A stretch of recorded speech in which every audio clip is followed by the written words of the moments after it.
नमस्कार, मी उर्वी पंगत तुमच्या मिशनमध्ये तुमच्या सगळ्यांचं खूप खूप स्वागत करत आहे। आज मी तुमच्यावर एक गोडाचा पदार्थ शेअर करणार आहे, तो म्हणजे शेवयाची खीर। मस्त अशी दाटसर, खायला तर अगदी अप्रतिम चवीची बनणार आहे अशी ही शेवयाच्या खीरीची रेसिपी आज मी तुमच्यावर शेअर करणार आहे। तर वेळ न घालवता आपण रेसिपीला सुरुवात करूया। आता इथे खीर बनवण्यासाठी जाडबुडाच्या कढईमध्ये मी 3 चमचे एवढं तूप टाकलेलं आहे। आता त्यामध्ये मी 1.5 कप एवढं शेवया घेतलेल्या आहेत। आता इथे माझा कप हा 200 ml चा आहे, त्या कपाने मी 1.5 कप एवढे शेवया घेतलेले आहे।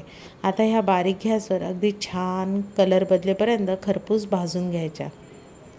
आता एक 3 ते 4 मिनिटांनंतर तुम्ही बघू शकता शेवया आपल्या छान खरपूस भाजलेल्या आहेत, त्या आपण काढून घ्यायच्या आणि त्याच कढई न धुता त्याच कढईमध्ये मी 2 लिटर एवढं फुल फॅट दूध वापरलेलं आहे। ते दूध आपण गरम करून घ्यायचं आहे।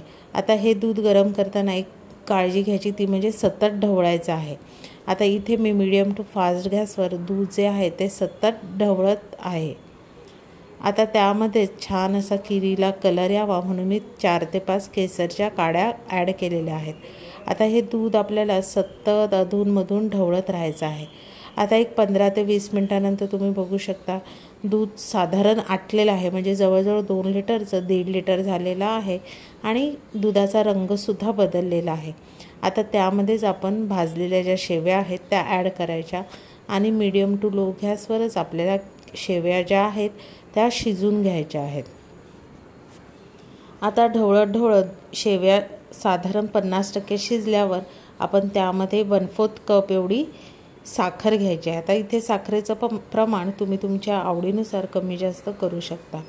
साखर घातल्यावर 5-1 मिनिटानंतर इथे मी वेलचीची पूड घेतलेली आहे 1 चमचा आणि अगदी थोडंसं चवीसाठी जायफळ किसून घातलेलं आहे। आता हे सगळं व्यवस्थित ढवळत आपल्याला शेवया ज्या आहेत त्या शिजवायच्या आहेत। आता तुम्ही बघू शकता शेवया आपल्या छान अशा शिजलेल्या आहेत।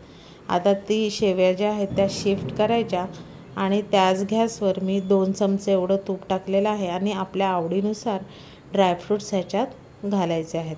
आता इथे मी काजू, बदाम, चारोळी आणि मनुका ह्यांचा वापर केलेला आहे। खरपूस अशा भाजल्यावर आपण हे जे ड्रायफ्रूट आहेत ते आपण त्या खीरीमध्ये ॲड करायचे आहेत।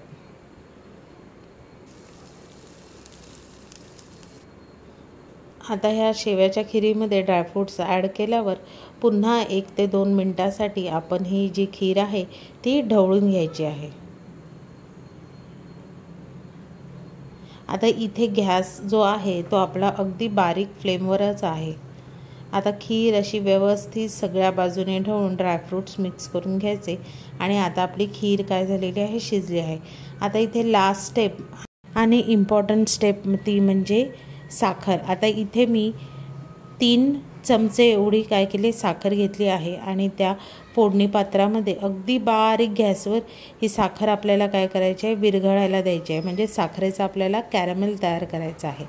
आता ह्या स्टेपने काय होईल माहिती आहे, तुमची जी खीर आहे ना ती अगदी मस्त चविष्ट आणि त्याचा कलरसुद्धा सुरेख येणार आहे। साखर छान विरघळली, कलर बदलला की आपण खीरमध्ये ही साखर जी आहे ती मिक्स करायची आहे।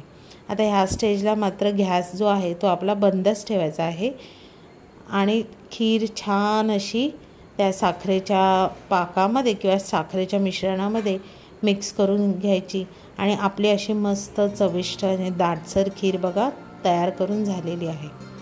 आता ह्या मार्गशीर्ष महिन्यात तुम्ही गुरुवारी नक्की ही खीर आहे ना घरी ट्राय करून बघा। मला 100% खात्री आहे की ही खीर तुम्हाला सगळ्यांना नक्कीच आवडेल। मग जर का तुम्हाला माझी ह्या खीरीची रेसिपी आवडली तर रेसिपीला नक्की लाईक करा, शेअर करा, कमेंट करा।